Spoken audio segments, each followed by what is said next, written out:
In 1632, a convent of nuns were haunted by visions of a shadowy figure, a man of the cloth, it would seem. "Pray for me," he begged, and so the nuns did. Night after night, the spectre returned with the same harmless request. But it wasn't long before the apparition turned violent. The nuns were thrown across the room and the spectre struck them with such force that bruises appeared on their legs. This was not a man of God, but a man in league with the devil. Evil had entered the convent, and the nuns had become possessed, not by one, not by two, but an army of demons. The nuns convulsed, they levitated, their bodies contorted, and they made the most inhuman of noises. Exorcisms couldn't drive out the evil, but instead revealed a truth that was far too shocking to be believed. The demons were being commanded by none other than the city's beloved parish priest. This is the true story of the Devils of Loudun, a tale of lust, mass demonic possession, and a plot to take down a priest by any means necessary. Ooh, mass possession, eh? I can't wait to hear this one. Our story takes us to Loudun in France, a walled city with the most magnificent fortress, made of a beautiful white stone. It looked like a castle fit for a king. Though it looked serene and enchanting from the outside, if you looked a little closer, you'd see that it was a city fraught with religious rivalries, the Catholics versus the Protestants. Each side feared attack from the other. In 1626, Loudun became home to a convent of teaching nuns from the Ursuline order. The arrival of the nuns was absolutely fabulous for the girls of the city. It meant that they could now get an education. You see, the nuns set up a free school where they would teach girls not only religion, but how to read, write and count. And if you were rich, you could board with the nuns where they would teach you skills relevant to your station. The convent was so beneficial to the community that every town wanted one. Now, the first character that I need to introduce you to is Jeanne des Anges, the Mother Superior. By 1632, she was 30 years old, which really made her quite young to have such a position of power. She was intelligent, driven, and had the most beautiful smile. The nuns were part of a cloistered order and so had little interaction with the outside world. But with permission, visitors could speak to them through the grille. And it was here that Jeanne would learn all about the priest called Urbain Grandier. Oh, she heard that he was exceedingly handsome. He was tall, well built, with wavy dark hair. His wit was razor sharp and his generosity unmatched. All the women wanted him, but of course they couldn't have him. Or could they?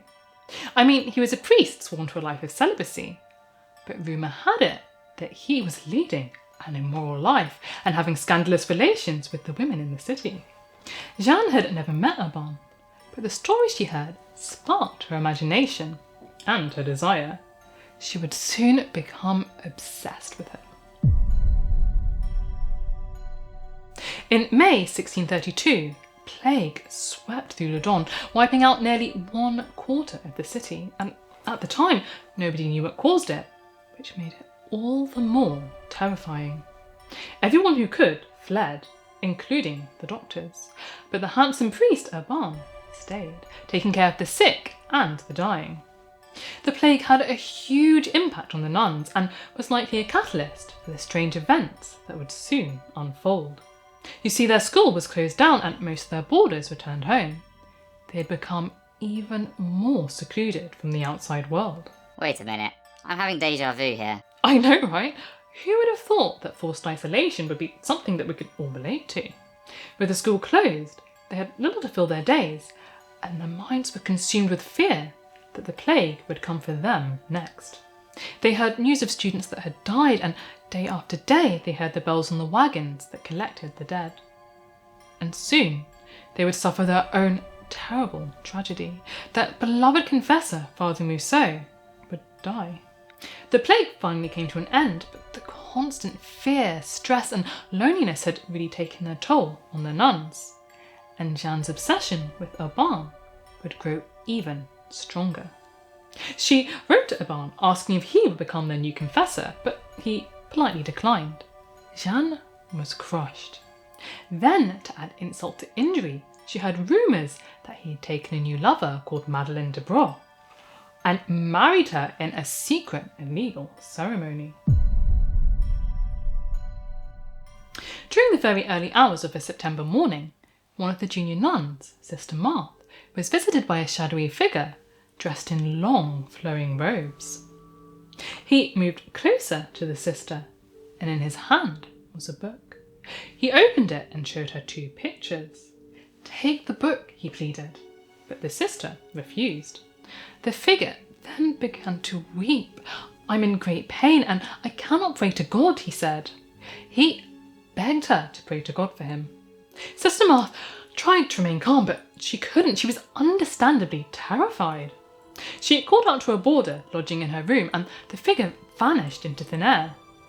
The man looked familiar, but she just couldn't put her finger on who it was. Then it dawned on her. It was the spirit of their late confessor, Father Mousseau, and the poor man was still suffering, even in death. At 6 a.m, Sister Marthe rushed to the Mother Superior's room, and she was in a complete and utter state. "We must all pray for Father Mousseau," she begged. The Mother Superior was confused. What on earth had come over Sister Marthe? Why was she so insistent that they pray for him? Eventually, Sister Marthe told her all about the apparition that had appeared before her. Now, Jeanne was young and inexperienced. An experienced Mother Superior would have tried to diffuse the situation, tried to find a more rational explanation for what Marthe had seen. Perhaps it was a nightmare or a hallucination. Instead, she fed into the idea that it was a religious experience, and if one of her sisters had a religious experience, then surely she would have one too. And as Mother Superior, hers would be more intense, more dramatic. That night, the figure did indeed visit Jeanne. "Pray for me and have prayers said for me to God," he said, before disappearing. And so the nuns began to pray for the poor lost soul of Father Mousseau. Night after night, the nuns were tormented with strange visions, and soon the apparition would take on a much more terrifying form. A black sphere appeared, and my goodness, was it violent. It flung Sister Marthe to the ground and another of the sisters onto a chair. The 2 sisters then felt something take them by the shoulders before hitting them so violently that they were left with bruises on their legs. The nuns began to fear the night. They heard strange voices and were slapped and punched by unseen forces. This entity was certainly not their beloved confessor, but something evil. It began to infect their minds. They'd laugh uncontrollably and have lustful thoughts that no nun should have. Then came the turning point. Jeanne would have her dramatic experience after all. On the 1st of October, she was lying in her bed, surrounded by 8 of her sisters. They were watching over her because the entity had been attacking her terribly. She felt a ghostly hand wrap itself around hers. It closed her hand, and when she opened it, resting in her palm were 3 hawthorn needles. Now these thorns, they had been infused with an evil spell. The door had been opened for the devil. Over the coming days, many of the nuns would begin to convulse uncontrollably. They spoke in voices that were not their own, and in languages that they shouldn't have known. Their new confessor, Father Mignon, tried his best to help, but he was in over his head. This was a case of severe demonic possession. It was time to call in a renowned exorcist. And so the exorcisms would now begin. They asked the devil to name himself. "Enemy of God," Jeanne hissed again and again. They commanded the devil to tell them how he had entered the convent. "A pact," the devil responded. "And who was the author of this pact?" "The priest," the devil replied.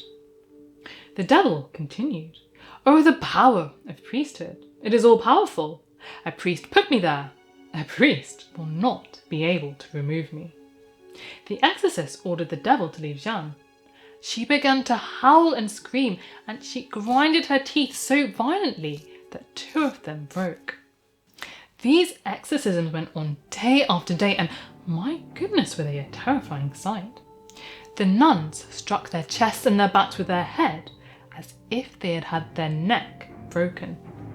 The priests watched in horror as the nuns scurried around the room, with their backs bent so far backward that their heads touched their feet. Their tongues protruded from their mouths, black as the night and horribly swollen. Their eyes remained open without winking. Their faces became so frightful that one could not bear to look at them. They refused Holy Communion. "I reject God! I reject God!" they screamed. They lifted up their petticoats and flashed the priests. Some were even found petting the kitty. Oh, they had cats. No. Then it happened. The ultimate proof that this was infernal possession. Jeanne began to levitate. Wait, really? Well, she looked like she was levitating. But when somebody lifted up her robes, they found that she was in a rainbow position, resting on her head and her toes. But where's the fun in that, Gargi? So yes, she was levitating. The exorcisms had revealed that a priest had brought the devil to Loudun. But which priest? On the 11th of October, all would be revealed. Jeanne, under the control of the wretched demon Astaroth, hissed out a name: Urbain Grandier. And he'd sent a new wave of demons to possess her through a lovely bouquet of musk roses. And 7 demons would now reside within her, including the likes of Asmodeus, Astaroth and Leviathan. The roses were bewitched and that aroma filled her with desire for Urbain, and soon all of the nuns were lusting after him too. Their lust was so strong that they just had to find him. They climbed up and ran about the roofs of the convent. They climbed trees and they stayed outside, enduring hail and the freezing cold, going days without eating. Now, witchcraft and sorcery were criminal offences, so being accused of this was terrible news for Urbain. It was even worse news because he had made some very powerful enemies that would stop at nothing to bring him down. This juicy accusation had them rubbing their hands with glee because it was something that they could use against him. You see, he'd once been best friends with the king's attorney, Louis Trinquant. Louis trusted Urbain wholeheartedly, so much so that he asked Urbain to become his beautiful daughter Philippe's confessor and requested that he give her Latin lessons. Latin lessons, eh? Over time, Urbain found himself increasingly captivated by Philippe's beauty. He knew that he shouldn't, he mustn't, but he did. He seduced Philippe and got her pregnant. Louis was of course furious at this betrayal. Urbain's greatest ally had now become his greatest enemy. Louis would do absolutely everything in his power to make Urbain pay, and it was the Trinquant family that had been spreading all the scandalous rumours about Urbain. And these rumours nearly succeeded in bringing him down. You see, they turned into a formal complaint to the bishop, and Urbain was stripped of his priestly duties. Much to Louis's disappointment though, Urbain's friends rushed to his rescue and his priestly powers were restored. So, Louis needed to step things up a notch. He needed to get the king to take the possession seriously. And he would do that through a senior official called Laubardemont. As it would turn out, Laubardemont was related to the Mother Superior Jeanne and 2 of the other nuns. Most of the nuns came from high-ranking families. So Louis convinced him to visit the convent, where he would hear all about how Urbain Grandier had bewitched his relatives. The next step was to get the attention of Cardinal Richelieu, the king's right-hand man. Now, the cardinal already had a dislike of Urbain, who had once humiliated him in public. Before he was the cardinal, of course. And to top it all off, Urbain opposed the crown's plans to demolish the walls of Loudun. Louis and his allies would frame Urbain for writing a letter called the Shoemaker's Letter. It had been circulated many years earlier, and it said terrible, scandalous things about the king and Cardinal Richelieu. Their plan, well, it worked. Laubardemont brought the issue of Urbain to the cardinal, and the cardinal brought it to the next meeting with the king. Poor Urbain's fate was now sealed. He was to be arrested, put on trial, and a final sentence reached without regard to any opposition, appeals, or objections whatsoever. Urbain was a dead man. He was arrested and his house raided. In his room, they found loans to Madeleine de Broix, his supposed new lover, a copy of the shoemaker's letter, and, most shocking of all, a treatise against celibacy penned by Urbain himself, a truly heretical document. From now on, the exorcisms would become a public spectacle, a performance for all to see, providing more and more evidence of Urbain's guilt. It was perfect. They could get rid of Urbain the troublemaker and show everybody in the city, especially those Protestants, the power of the Catholic Church over the devil. If Urbain was truly a sorcerer, he would have the devil's marks placed on him by the devil that would feel no pain. The demon, speaking through Jeanne, revealed their location. To find these marks, poor Urbain was stripped naked, eyes bound and shaved everywhere, and probed and pierced right to the bone in many parts of his body. Now, they needed to find him guilty, so they weren't going to play fair. Oh no, they used the blunt end of the needle when checking the areas described by the demon, and so the devil's marks had been found. The exorcists demanded that the demon provide Urbain's pact with the devil. It reluctantly agreed. In the next public exorcism, Jeanne, under the control of Asmodeus, began to retch, and out of her mouth came a piece of paper spotted with blood. The demon had delivered on its promise. The pact was written in Latin and sealed with Urbain's blood. Asmodeus claimed that the blood came from a wound on Urbain's right thumb, so of course his thumb was checked, and lo and behold, there was indeed a small wound. The trial would now begin, and Loudun had built up a watertight case against Urbain. There was the pact, the devil's marks, and the word of the demons. The word of demons? All demons do is lie. Well, it was believed that the devil was a liar, but very conveniently, Cardinal Richelieu had recently approved a proclamation stating that the devil, under due constraint of exorcism, is bound to tell the truth. So the demons must be believed. 72 witnesses attended the trial, and several women came forward stating that Urbain had bewitched them because they had become mysteriously infatuated with the man. Not surprisingly, Urbain was found guilty of sorcery, evil spells, and causing the possession of the Ursuline nuns. He was sentenced to be tortured and then burned alive. And my goodness, did they torture him terribly to within an inch of his life. They wanted him to confess and to name his accomplices, but he stood his ground.